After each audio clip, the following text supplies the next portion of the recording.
Hello everyone, welcome to Palo Alto live videos.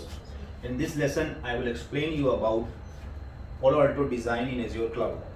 So before discussing the Palo Alto design in Azure Cloud, we should have some basic knowledge of Azure networking. So let's discuss about some basic concepts.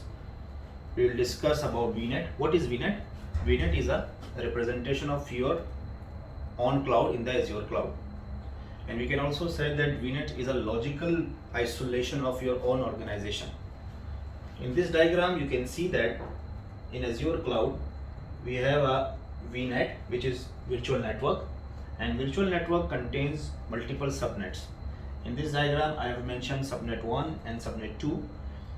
These subnets are the part of the VNet, and this VNet or this address space can communicate to your on-premise network via VPN or express route. In Azure Cloud, when we create any subnets, it reserves 5 IP addresses of each subnet.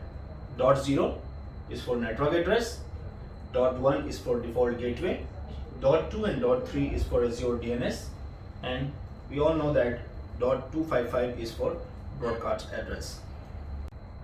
Before discussing the Palo Alto Azure design, it is also very important to understand the Azure load balancer. There are two types of Azure load balancer. One is internal load balancer and the other is external load balancer.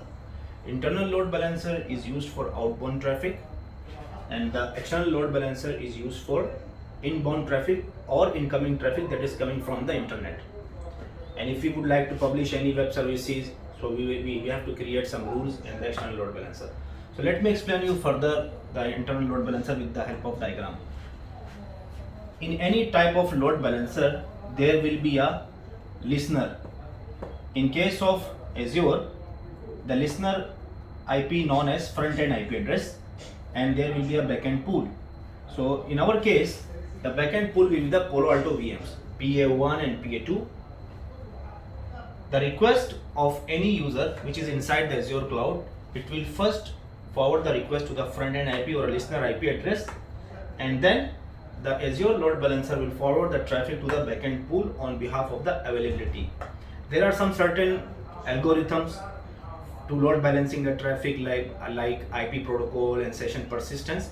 We are not going in detail because we have to discuss about the Palo Alto design, but we should have some basic knowledge about the internal load balancer. Similarly, the external load balancer will have the front-end IP address, and this front-end IP address will be the public IP address.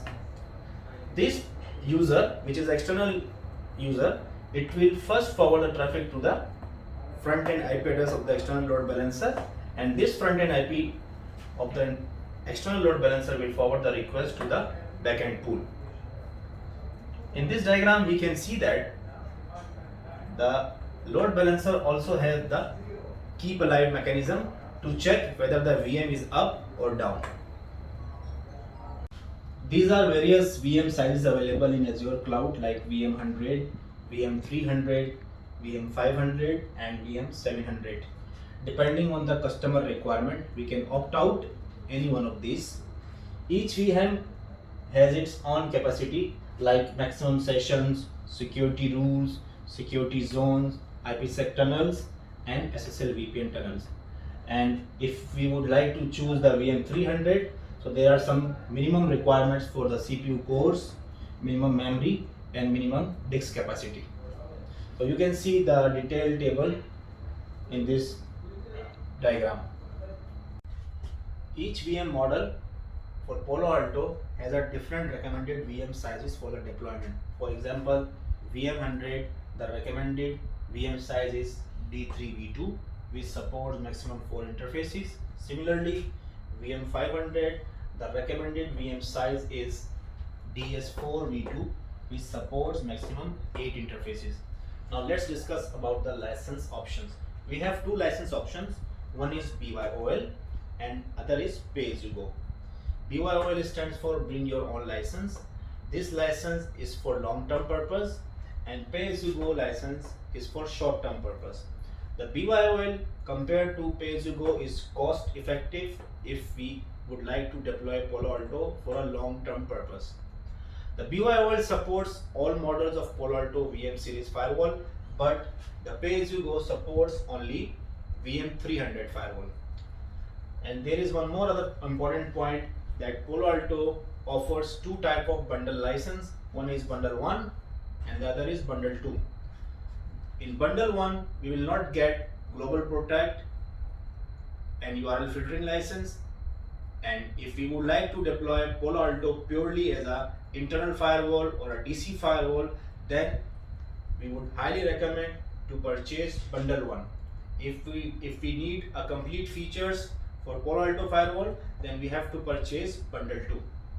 Let's discuss about Palo Alto single VM firewall deployment with the help of this diagram. In this diagram, we have three VNets. The first VNet is called transit VNet. We can say it's a hub VNet, and the other are the spokes VNet. So the transit VNet is the central point of connectivity. So that's why we have installed the Palo Alto firewall in a transit VNet. So if we talk about the traffic flow for the outbound traffic, let's suppose this VM would like to go to the internet. So the traffic flow will be through the VNet peering, and it will reach to the private subnet to the Palo Alto firewall, because we have defined the user defined route, UDR. UDR is towards the trust interface of the Palo Alto firewall. These two VNets are reachable because of the VNet peering. And similarly, once it reaches, it will check the access policies and the routing rules for the outbound traffic. Similarly, if VM1 would like to communicate to VM2, we can control the east-west traffic as well with the help of the Palo Alto firewall. So similarly, it will go to the Palo Alto firewall and it will route towards the VM2. So this is the east-west traffic flow. And similarly, if we let's suppose this is a web server, and if we would like to publish the web server on the internet, so the traffic flow will be VM firewall, it will reach the VM firewall, and on the VM firewall it will be destination netted and it will come to the VM1. So this is the simple single VM firewall deployment. Let's discuss about transit VNet model. This transit VNet design is one of the most scalable design for Palo Alto firewall in Azure cloud. For Palo Alto firewall, in this design, we have a dedicated set of firewalls for each traffic flow. For example, we have a dedicated set of firewall for inbound traffic, and we have a dedicated set of firewall for the outbound traffic, and we have a dedicated set of firewall for east-west traffic. So for further explanation, let me explain the traffic flow. For our inbound traffic, which is coming from the internet, first it will hit to the front-end IP address of the external load balancer. The external load balancer will load balance the traffic between these VMs, VM1 and VM2, and this VM1 will forward the traffic to the destination virtual machine or any server. This subnet is a part of spoke VNet, and this is reachable with due to the VNet peering. Similarly, for outbound traffic, each VNet has a UDR which is pointing towards the internal load balancer. So if any virtual machine of any spoke, if you would like to go to the internet, first it will reach to the internal load balancer of the separate dedicated firewall.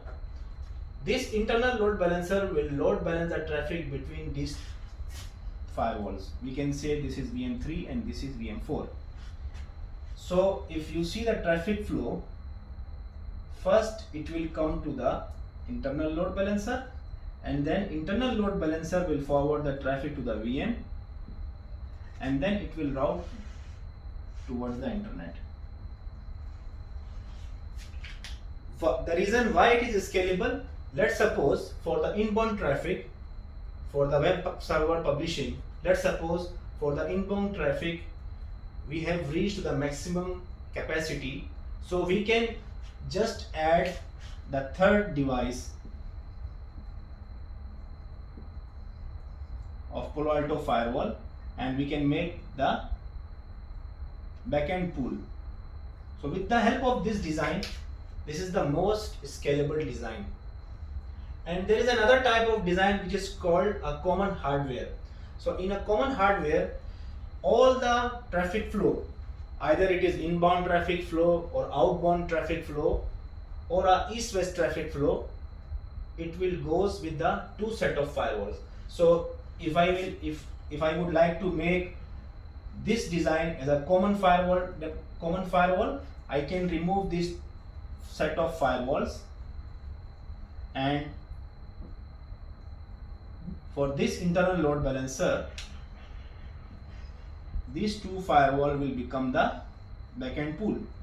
So there is no dedicated firewall for common firewall design.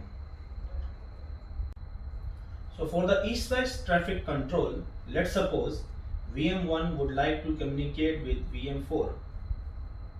So the traffic flow will be from VM1 to the internal load balancer, and internal load balancer will forward the traffic to the firewall, and then it will come to the VM4.